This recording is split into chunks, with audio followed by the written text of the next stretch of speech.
इस वक्त की सबसे बड़ी खबर पर हमारी नजर बनी हुई है। प्रधानमंत्री आवास पर बहुत ही महत्वपूर्ण बैठक इस वक्त चल रही है। पीएम मोदी और सीएम योगी की मुलाकात जारी है। आधे घंटे से ज्यादा का वक्त बीत चुका है। दोनों के बीच में ये मुलाकात चल रही है। प्रधानमंत्री आवास 7 लोक कल्याण मार्ग दिल्ली में ये बैठक इस वक्त चल रही है। दोनों के बीच करीब 40 मिनट से ये मुलाकात जारी है। 40 मिनट बीत चुके हैं लगभग। दोनों के ही बीच में ये मीटिंग अभी चल ही रही है। प्रधानमंत्री आवास पर इस वक्त की सबसे बड़ी मीटिंग हो रही है। प्रधानमंत्री मोदी और उत्तर प्रदेश के मुख्यमंत्री योगी आदित्यनाथ करीब 40 मिनट से बैठक कर रहे हैं और इसके बाद सीएम योगी का कार्यक्रम है पार्टी अध्यक्ष जेपी नड्डा से मिलने का। करीब 12:30 बजे जेपी नड्डा के साथ उनकी मुलाकात होगी और ये बैठक जो चल रही है बहुत महत्वपूर्ण बैठक, बहुत बड़ी ये मीटिंग है। कई बड़ी खबरें यहां से निकलेंगी जो कि उत्तर प्रदेश की राजनीति और आने वाले चुनाव में बीजेपी की रणनीति की तरफ तस्वीर स्पष्ट करेंगी। हमारे ब्यूरो चीफ वीरेश पांडे हमारे साथ लगातार बने हुए हैं। वीरेश, एक बात तो तय है कि केंद्र में भी मंत्रिमंडल का विस्तार होना है और उत्तर प्रदेश के अंदर भी मंत्रिमंडल का विस्तार होना है। अनुप्रिया पटेल वो सामने से कह चुकी हैं कि उनको केंद्र में मंत्री पद चाहिए और उनके पति आशीष उनको राज्य मंत्रिमंडल में जगह दी जाए। निषाद पार्टी की मुलाकात भी हो चुकी है अमित शाह से, उन्होंने भी अपनी मांगे साफ रख दी हैं। लेकिन हाल ही में जो बड़ा पॉलिटिकल डेवलपमेंट है, जितिन प्रसाद जो भाजपा में शामिल हुए हैं, तो क्या चुनाव नजदीक आने पर किसी ब्राह्मण चेहरे को भी जगह मिल सकती है यूपी मंत्रिमंडल में? क्या ऐसा दांव खेल सकती है पार्टी?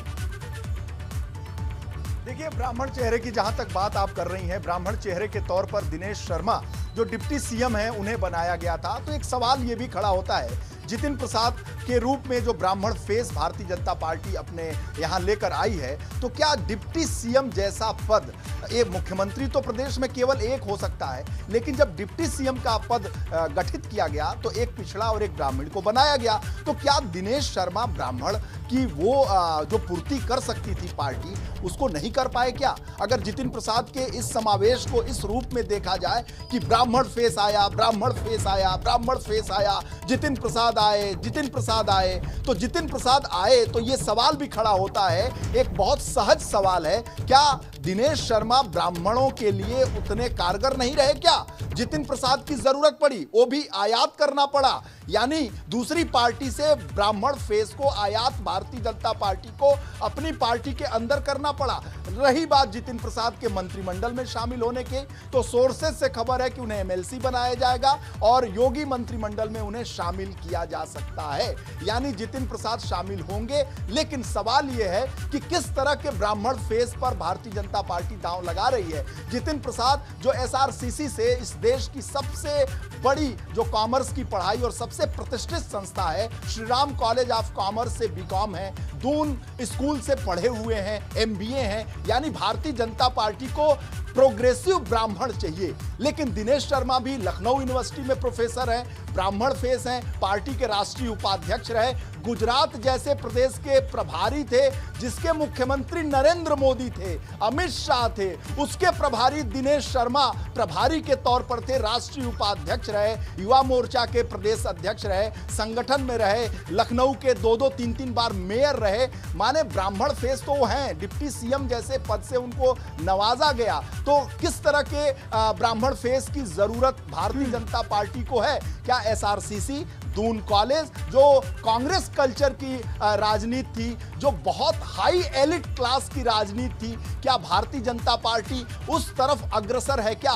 संस्कृतनिष्ठ पार्टी मानी जाती है भारतीय जनता पार्टी, जो अपने कल्चर, अपनी संस्कृति, अपनी आस्था, अपने रूट्स, अपनी जड़ों को लेकर जानी जाती है। क्या ऐसे प्रोग्रेसिव चेहरे, तथा कथित प्रोग्रेसिव चेहरे की दरकार भारतीय जनता पार्टी को थी क्या, जो एसआरसीसी से पढ़ा हो, जो दून कॉलेज का पढ़ा हो? यानी क्या भारतीय जनता पार्टी अपने में कमी महसूस कर रही थी? उस कांग्रेस के ऊपर जो आरोप लगाती थी कि नेहरू जी गुलाब का फूल लगाते थे, बहुत सोफिस्टिकेटेड थे, शेरवानी पहनते थे, राजकुमार जैसे राजीव गांधी दिखते थे, प्रियंका गांधी दिखती हैं प्रिंसेस जैसी दिखती हैं, इंदिरा जी, रुद्रा रुद्राक्ष पहनती थी, सफेद बालों की हेयर स्टाइल थी, तो क्या ऐसे चेहरों की जरूरत उत्तर प्रदेश में भारतीय जनता पार्टी को अब पड़ गई है क्या? ये तमाम विषय हैं, इस पर विचार होना चाहिए, इस पर बात भी होनी चाहिए। और क्योंकि ये वायुमंडल है लखनऊ में जहां मैं खड़ा हूं, यहां पर इस तरह की बातें हो रही हैं, कार्यकर्ता बात कर रहे हैं, भारतीय जनता पार्टी के नेता बात कर रहे हैं, ये सवाल भी खड़ा कर रहे हैं कि लक्ष्मीकांत वाजपेयी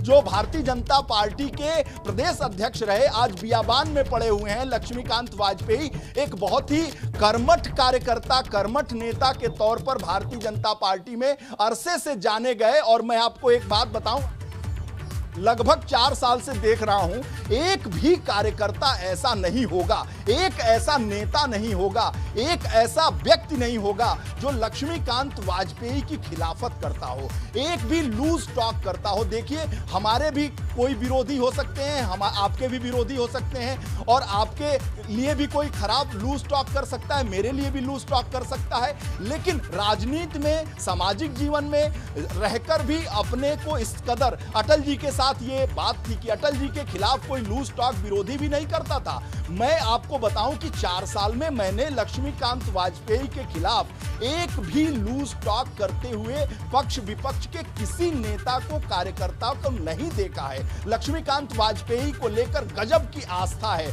उनकी कर्मठता को लेकर, उनकी ईमानदारी को लेकर, और उनके प्रति बहुत भाव है, सम्मान है। तो ऐसे नेता कहां हैं? भारतीय जनता पार्टी को विचार करना चाहिए। कार्यकर्ता ये सवाल खड़ा कर रहे हैं, सोशल मीडिया पर इस बात की चर्चा चल रही है। पार्टी के जो नेता हैं, जो पुराने कार्यकर्ता हैं, वो कह रहे हैं कि क्या आयातित ब्राह्मण नेता की जरूरत भारतीय जनता पार्टी को थी क्या? जितिन प्रसाद आए, ज्योतिरादित्य सिंधिया आए, आरपीएन सिंह आए, मिलिंद देवड़ा आए, बाकी सभी लोग आए, हेमंत बिश्व शर्मा आए, उन्हें मुख्यमंत्री बनाया गया। लेकिन पार्टी के जो रूट्स के नेता हैं, जो जड़ के नेता हैं, जिन्होंने त्याग किया है, जिन्होंने लाठियां खाई हैं, जिन्होंने संघर्ष किया है, लक्ष्मीकांत वाजपेयी ने संघर्ष किया है विधानसभा पर अखिलेश यादव के खिलाफ, उन्होंने बहुत बड़ा प्रदर्शन किया है। और भारतीय जनता पार्टी को जानने वाले, प्रदेश को जानने वाले ये जानते हैं, अखिलेश यादव की सरकार के समय वो प्रदेश के अध्यक्ष थे, उनकी संघर्ष की गाथा भारतीय जनता पार्टी के कार्यालय में नेताओं के द्वारा, कार्यकर्ताओं के द्वारा, प्रवक्ताओं के द्वारा लगातार ये की जाती है। तो लक्ष्मीकांत वाजपेयी कहां रह जाते हैं? तो कुछ ऐसे नेता जो छूट जाते हैं, उनको लेकर भी सवाल खड़े होते हैं।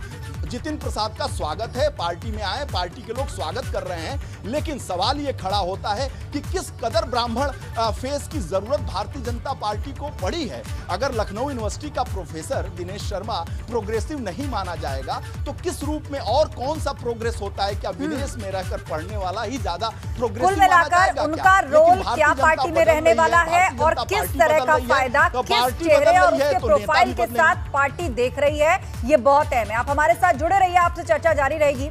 लेकिन इस बीच अविनाश तिवारी का भी हम रुख करेंगे, दिल्ली से हमारे साथ जुड़े हुए हैं। अविनाश, कितनी देर हो चुकी है प्रधानमंत्री और मुख्यमंत्री की ये जो बैठक चल रही है, कब तक खत्म होगी? क्या तस्वीर और कुछ सुगबुगाहट आप फिलहाल वहां देख पा रहे हैं?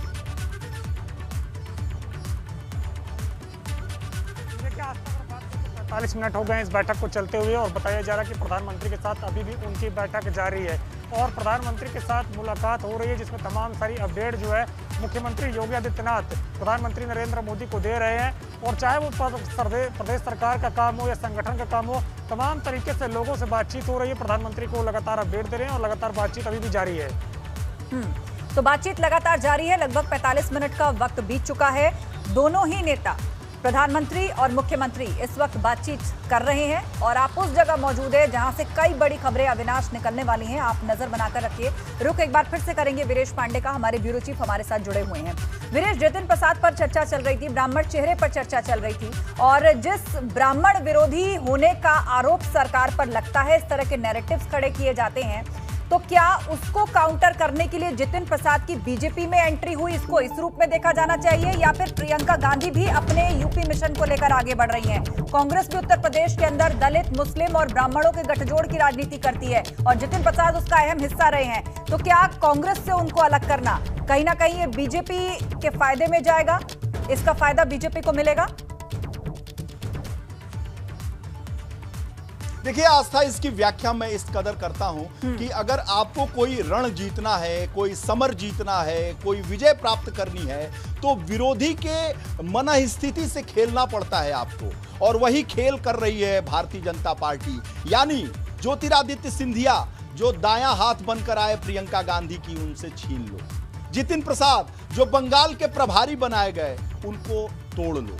तो ये मनोवैज्ञानिक लड़ाई भारतीय जनता पार्टी लड़ रही है। देखिए, भारतीय जनता पार्टी, नरेंद्र मोदी और अमित शाह की भारतीय जनता पार्टी बदली हुई भाजपा है। ये किसी कीमत पर अपने लक्ष्य को प्राप्त करना जानती है। उसकी कीमत चाहे जो हो, उसे चुकाने के लिए वो तैयार रहती है। तो वो जमीन पर भी लड़ाई लड़ती है, वो संघर्ष भी करती है, वो लाठी भी खाती है, वो एसी रूम में बैठकर स्ट्रेटजी भी बनाती है, वो सीईओ वाली भी पार्टी है, और साथ ही साथ विरोधी दलों के मनोविज्ञान से भी खेलती है। यही वजह है, देखिए किसी भी वार में अगर आपने मिलिट्री साइंस पढ़ा होगा तो उसमें आपने देखा होगा कि वार में मनोविज्ञान से भी खेला जाता है। तो भारतीय जनता पार्टी, नरेंद्र मोदी, अमित शाह की जो राजनीति है, गुजरात की राजनीति याद करिए, उन्होंने केशुभाई पटेल, शंकर सिंह वाघेला, बड़े बड़े अपने विरोधियों को मनोविज्ञान से पराजित कर दिया, अपनी पार्टी के अंदर पराजित कर दिया। और कहना बुरा होगा, अच्छा नहीं लगेगा,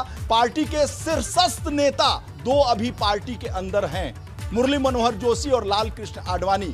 कभी तूती बोला करती थी 1986 में, जब भारतीय जनता पार्टी में नरेंद्र मोदी आए तो उस जमाने में मुरली मनोहर जोशी की चलती थी, और मुरली मनोहर जोशी से कहकर उन्होंने दो लोगों की अपने कहने पर एंट्री कराई थी भारतीय जनता पार्टी में, और अपना एक तरह से वीटो लगाया था। वो दो नाम भारतीय जनता पार्टी में बहुत बड़े नाम हैं, अमित शाह और आनंदीबेन पटेल। आनंदीबेन पटेल के लिए भी सिफारिश की थी नरेंद्र मोदी ने मुरली मनोहर जोशी से, और अमित शाह के लिए भी सिफारिश की थी नरेंद्र मोदी ने मुरली मनोहर जोशी से। अमित शाह को युवा मोर्चा का कोषाध्यक्ष बना दिया गया और आनंदीबेन पटेल को महिला मोर्चा की जिम्मेदारी दी गई थी। तो वो जोशी, वो आडवाणी कहां हैं सबको पता है, केशुभाई पटेल कहां रहे, शंकर सिंह वाघेला कहां रहे, और कांग्रेस जो मुख्य विपक्षी पार्टी थी गुजरात में, उसका क्या हस्र है, उसकी क्या स्थिति है। अहमद पटेल, मुझे याद है हम लोग अहमद भाई को कवर करते थे, अहमद पटेल चाणक्य माने जाते थे कांग्रेस के, गुजरात से आते थे, और 10 साल की जो यूपीए सरकार थी उसके चाणक्य थे। हम कह सकते हैं कि पूरी सरकार और संगठन को 10 सालों में अपने कंधे पर चलाने वाला, और संगठन को, समन्वय को, और साथ ही साथ गठबंधन दलों को साधने की कला केवल अहमद पटेल में थी, और उन्होंने पार्टी को भी संभाला, सरकार को भी संभाला। 10 साल उन्होंने कांग्रेस की सरकार चलाई, यूपीए 1, यूपीए 2। वो गुजरात से आते थे, वो भी मैनेज थे कि पता नहीं क्या थे, वो गुजरात में पनप नहीं पाए, पार्टी को पनपा नहीं पाए, कांग्रेस की स्थिति खड़ी नहीं हो पाई। जो पूरे देश में पार्टी चला रहा हो, यूपीए 1 चला रहा हो, यूपीए 2 चला रहा हो, मनमोहन सिंह को चला रहा हो, सोनिया गांधी का राजनीतिक सलाहकार हो, वो गुजरात से रहने वाला हो, और गुजरात में पार्टी को खड़ा नहीं कर पाया। ये है नरेंद्र मोदी अमित शाह की जोड़ी। जी हाँ, बिल्कुल। लॉरेंस बीच आपको रोकना चाहेंगे, बहुत बड़ी खबर हमें मिल रही है, राष्ट्रपति से भी मिलेंगे सीएम योगी। दोपहर 1:30 बजे राष्ट्रपति भवन में ये मुलाकात होगी। जेपी नड्डा से मुलाकात के बाद राष्ट्रपति से भी मुलाकात करेंगे सीएम योगी, और दोपहर 1:30 बजे राष्ट्रपति भवन में यह मुलाकात होने जा रही है। और इस वक्त आपको बता दें, प्रधानमंत्री आवास पर प्रधानमंत्री मोदी के साथ बैठक चल रही है। 45 मिनट से ज्यादा का वक्त बीत चुका है, यह बैठक जारी है। उसके बाद 12:30 बजे जेपी नड्डा से मुलाकात, और 1:30 बजे राष्ट्रपति से भी मुलाकात करेंगे। अविनाश तिवारी फोन लाइन पर जुड़ गया। अविनाश, क्या यह मुलाकात पहले से प्रस्तावित थी या अचानक कार्यक्रम में बदलाव हुआ है? तो मुख्यमंत्री दिल्ली दौरे पर आए हुए हैं, 3 मुलाकातें उनके प्रस्तावित थी। अगर उसमें बात करें तो खासतौर से पार्टी के राष्ट्रीय अध्यक्ष जेपी नड्डा से, गृह मंत्री अमित शाह से, और प्रधानमंत्री नरेंद्र मोदी से। क्योंकि दिल्ली आए हुए हैं तो शिष्टाचारवश उन्होंने राष्ट्रपति से भी वक्त मांगा, राष्ट्रपति ने उनको वक्त दिया है।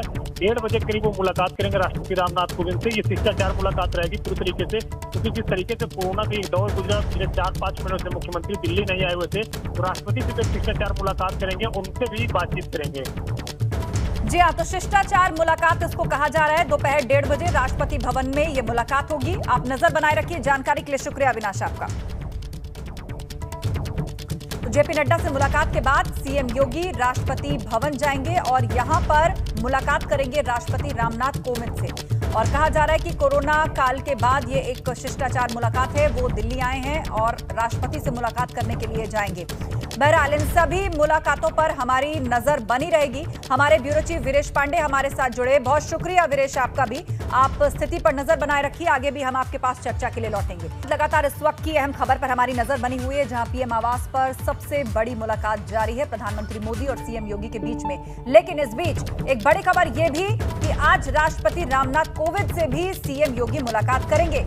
दोपहर 1:30 बजे राष्ट्रपति भवन में यह मुलाकात होगी। प्रधानमंत्री से मिलने के बाद पार्टी अध्यक्ष जेपी नड्डा से मुलाकात होगी सीएम योगी की, और उसके बाद वो राष्ट्रपति भवन जाएंगे। दोपहर 1:30 बजे मिलेंगे राष्ट्रपति रामनाथ कोविंद से। सीएम योगी राष्ट्रपति से भी मिलेंगे, राष्ट्रपति भवन जाएंगे। जेपी नड्डा से मुलाकात के बाद राष्ट्रपति रामनाथ कोविंद से भी वो मुलाकात करेंगे। हालांकि कहा जा रहा है कि एक शिष्टाचार मुलाकात है और कोरोना काल के बाद वो यहां पर आए हैं, दिल्ली आए हैं। तमाम शीर्षस्थ नेताओं के साथ वो मुलाकात कर रहे हैं, तो राष्ट्रपति से भी मिलेंगे। एक शिष्टाचार मुलाकात इसको कहा जा रहा है। दोपहर 1:30 बजे का समय राष्ट्रपति भवन जाएंगे सीएम योगी और रामनाथ कोविंद से मुलाकात करेंगे।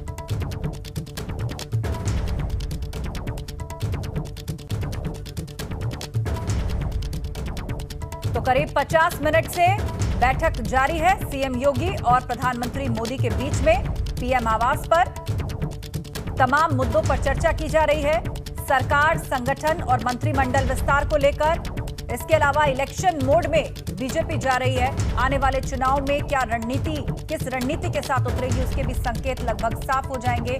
आज निर्णय हो जाएगा, तस्वीर स्पष्ट हो जाएगी कि अब क्या होने वाला है यूपी की राजनीति में। सरकार के भीतर तमाम वो जो निर्णय थे, जिनके कयास लगाए जा रहे थे, आज तस्वीर स्पष्ट हो जाएगी। कल गृह मंत्री अमित शाह से मिले थे सीएम योगी, उसके बाद आज प्रधानमंत्री मोदी से मुलाकात है और फिर पार्टी अध्यक्ष जेपी नड्डा और उसके बाद राष्ट्रपति रामनाथ कोविंद से उनकी मुलाकात 1:30 बजे।